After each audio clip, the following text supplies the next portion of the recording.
Les podcasts du Figaro. Au XVIIIe siècle, Paris avait déjà des éboueurs. À l'époque, la capitale de la France est la plus grande ville d'Europe après Londres. Elle compte 500 000 habitants. Imaginons que nous nous promenons dans les rues. Quel spectacle! Paris regorge d'animaux domestiques. Des chiens, des chats, cochons, lapins, vaches laitières, tous élevés sur place. Et plus de 20 000 chevaux.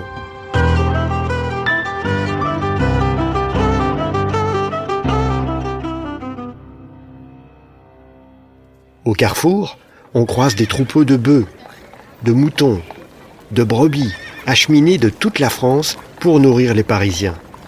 Bref, les déchets provoqués par l'alimentation des hommes et des animaux domestiques sont énormes.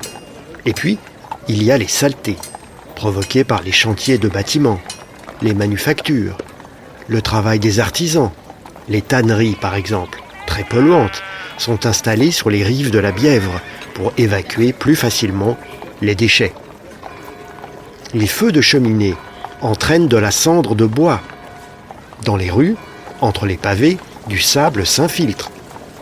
Après la pluie, à plus forte raison la neige, l'eau boueuse se mêle aux ordures et aux crottins. Les roues des voitures malaxent tout ça et en éclaboussent les murs et les passants. Ah, c'est pittoresque. Pour tout arranger, on vide souvent les pots de chambre par la fenêtre. Bref, c'est un défi sanitaire vertigineux que doivent affronter les autorités municipales et royales. Les premiers éboueurs de Paris dès le XVIe siècle au moins sont des paysans des alentours. Ils nettoient les rues avec des balais et des pelles. Et ils déposent les déchets dans leurs voitures tirées par un ou plusieurs chevaux, des voitures qu'on appelle des tombereaux. Sous Louis XVI, les entrepreneurs chargés de la propreté de Paris emploient au moins 150 éboueurs à temps plein. Il existe aussi des occasionnels qui sont embauchés place de Grève lorsqu'il y a une crue de la Seine ou de la neige précoce. On les appelle des gadoirs puisqu'ils doivent affronter la gadoue. À l'époque, le promeneur croise également des ramoneurs qui sont souvent savoyards, piémontais ou lombards. Et on voit aussi, la nuit, les vidangeurs qui curent les fausses d'aisances des particuliers. Au total, plus de 1000 personnes sont employées à temps plein pour la propreté de Paris à la fin du XVIIIe siècle, sans compter les allumeurs de réverbères. Un auteur de l'époque, Louis-Sébastien Mercier, une sorte de journaliste, a décrit les embarras du piéton face aux éboueurs, qu'on appelait à l'époque boueurs. « Il faut de l'adresse pour passer vite entre leurs pelles et leurs tombereaux, écrit-il.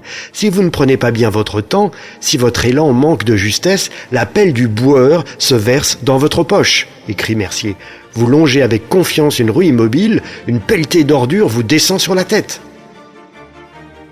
Bref, la route était encore longue pour que la capitale puisse maîtriser ses ordures et ses déchets. Et il a fallu une somme d'efforts colossales au fil des siècles pour garantir aux Parisiens un cadre de vie assaini. Merci d'avoir écouté ce podcast. Je suis Guillaume Perrault, rédacteur en chef au Figaro. Vous pouvez retrouver ce podcast sur lefigaro.fr et sur toutes les plateformes d'écoute. À bientôt.